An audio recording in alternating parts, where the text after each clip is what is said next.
বহু বছর পর আজ আবার ফটোশ্যুট করা শুরু করলাম। শ্যুটের মুহূর্তগুলো তোমাদের সঙ্গে শেয়ার করি। হাই, আমি সুপ্রিয়া। আজ আমার শ্যুট ছিল আড়ংঘাটাতে। দাঁড়াও দাঁড়াও, আগে মেকআপ আর্টিস্টের সঙ্গে পরিচয় করে নাও। হ্যাঁ, হাই রিম্পা। রিম্পা হলো আজকের আমার মেকআপ আর্টিস্ট। আর যেটা বলছিলাম, আমার শ্বশুরবাড়ির থেকে আড়ংঘাটের ডিস্টেন্স প্রায় 2 থেকে 2.5 ঘন্টা। বাপরে বাপ! কিন্তু হ্যাঁ, আমার বাবার বাড়ির থেকে আড়ংঘাটের ডিস্টেন্স খুবই সামান্য, ওই 3টে স্টেশন। কিন্তু অনেকটা দূর, বিশ্বাস করো। রিম্পার সঙ্গে আমার পরিচয় ওই 3-4 বছর আগে। মানে রিম্পা যখন এই মেকআপ ইন্ডাস্ট্রিতে ফার্স্ট এন্ট্রি নেয়, তখন যে মেকআপ আর্টিস্টের দ্বারাই ও মেকআপটা শিখেছিল, তো সেই মেকআপ আর্টিস্ট আমাকে একবার ক্লাস ডেমোস্ট্রেশনে সাজিয়েছিল। তো ওখান থেকেই রিম্পার সঙ্গে আমার চেনা জানা। আর এই প্রফেশনে আমি এন্ট্রি নিই ওই 2018 শেষে আর 19-এর শুরুতে। যদিও বা মিডিলে খুব ভালো চলছিল, মানে মিডিল বলবো না, স্টার্টিংয়ে খুব ভালোই চলছিল আমার ফটোশ্যুটটা।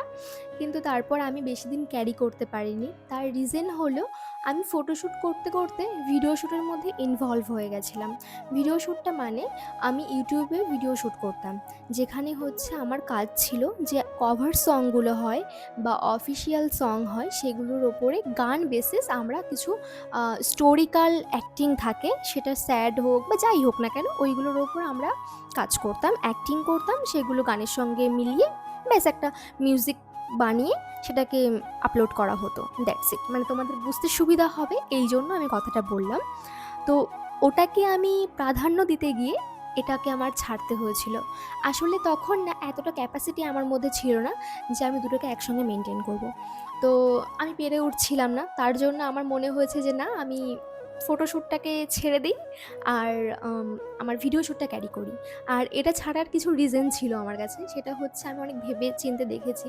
আসলে কি জানো তো, মডেল কথার অর্থ আমার কাছে যেটা মনে হয়, একটা ভালো মডেল হতে গেলে একটা হাইট ম্যাটার করে, একটা ভালো ফিটনেস ম্যাটার করে, সব দিকে পারফেক্ট প্রয়োজন আছে। তো ওই মুহূর্তে দাঁড়িয়ে অনেকের অনেক রকম কথা, যেগুলো আমাকে মোটিভেট করা দূরে থাক, আমাকে ডিমোটিভেট বেশি করেছিল। যেটা আমার হাইট নিয়ে কথা হয়েছিল, আমার আরও এক্সট্রা অনেক কিছু, যেগুলো হয়তো এখন না বললেই নয়, আমি বলতেও চাই না। তো এমন এমন কিছু কথা শুনেছিলাম, যেখানে দাঁড়িয়ে আমার মনে হয়েছিল যে মডেল হিসাবে হয়তো আমি পারফেক্ট নই। তো সেখানে আমি ওটাকে ছেড়ে দিই। তারপর আমি ভিডিও প্রফেশনটাকে নিজের করে নিই। তবে আমি ভীষণ মিস করতাম আমার এই মডেলিংটাকে। তারপর ব্যস্ততার কারণে তো আরোই জিনিসটার দিকটা না দেখা। তো যাই হোক, ওভারঅল সব কিছুই মোটামুটি চলছিল। হঠাৎ করে আমার কাছে মেসেজ আসে যে, "দিদি, আমি তোমাকে সাজাতে চাই।"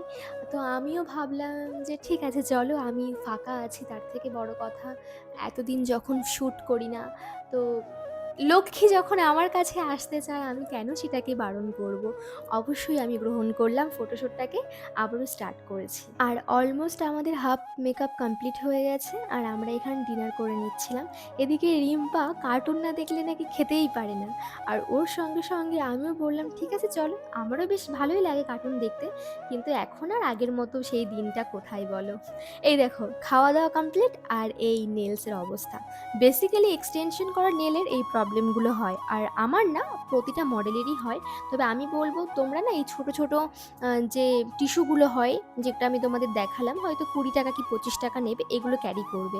ফাইনালি আমার লুক কমপ্লিট হয়ে গেল। আমাকে কেমন লাগছে আমি, জানো তো, এতদিন পর যেহেতু শ্যুট করছি, তো আমার নিজের মধ্যে না সেই কনফিডেন্সটা পাচ্ছিলাম না। মানে ভীষণ লজ্জা লাগছে, নার্ভাস ফিল হচ্ছে, সব কিছু। আর এটা হলো কুনাল দা, মানে আজকের আমাদের ফটোগ্রাফার। আর তার সঙ্গে আমরা যে স্টুডিওতে শ্যুট করছি, এই স্টুডিওটা ওনারই। আর তোমরা যদি মনে করো যে ওনার সঙ্গে কাজ করবে, দুটো প্যাকেজ একসঙ্গে পেয়ে যেতে পারো। যাই হোক, তো এদিকে ফটোশ্যুট চলছে।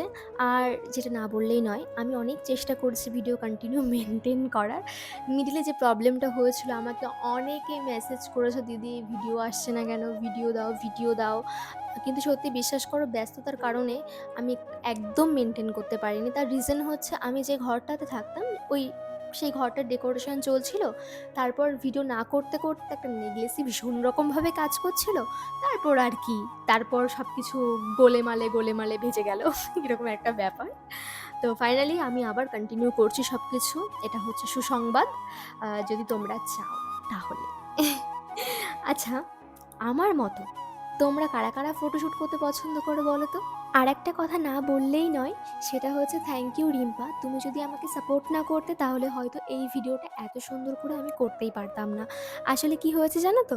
যখন আমি ১ম শ্যুট করতে ঢুকি না, তখন আমি রিম্পাকে বলি, "রিম্পা আমি ব্লগ শ্যুট করব। তোমার কি কোনো প্রবলেম আছে?" তখন রিম্পা বলে, "না, না দিদি আমার কোনো প্রবলেম নেই। তুমি করো।" আমি বলছি, "না, না দেখো তুমি যেহেতু মেকআপ করাবে তো আমি না ওই ভিডিও শ্যুটের জন্য অনেক সময় নিজের পজিশন থেকে অনেকবার ক্যামেরার অ্যাঙ্গেল ঠিক আছে কিনা এটা দেখতে চাইবো। তো তোমার কাজে বাধা হতে পারে, তখন তোমার বিরক্ত লাগতে পারে, তুমি কি এটা একটু অ্যাডজাস্ট করবে?" তো ডেফিনেটলি ও করেছে, ও হ্যাঁও বলেছিল, ইভেন এর থেকে বেশি কিছু করেছে। যখন আমি বসেছিলাম ও বলেছে যে তোমাকে উঠতে হবে না, তুমি বসো আমি দেখে দিচ্ছি। এইভাবে ও দেখে আমাকে দিয়েছে, অনেক হেল্প করেছে আমার, তার জন্য আমি ওকে থ্যাংক ইউ বলে ছোট করব না।